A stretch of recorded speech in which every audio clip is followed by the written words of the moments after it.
Okay, we're really excited at Old World Garden Farms today for our latest DIY project, our raised beds made from 2x6s and 2x4s.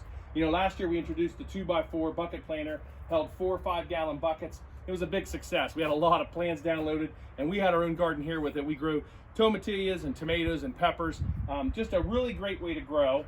But some people ask about raised beds too. And you know, if you don't have garden space, this is a great option. You know, these are made with ordinary 2x6s and 2x4s you can get at any Home Depot, big box store.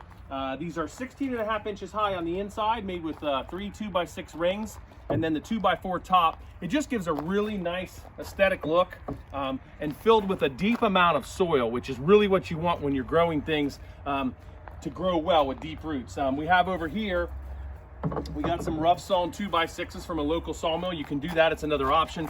2x6s are just a great, strong way to build. And as you can see, these look really nice. You can stain or paint them on the outside, but you definitely want to leave them untouched on the inside, especially if you're growing vegetables. But can be made in just a couple of hours. You can make 4, 6, just one if you need it. But boy, with this 3 foot wide and 6 foot long area, you can grow a lot of crops without a garden. It's one of the things that makes this really great.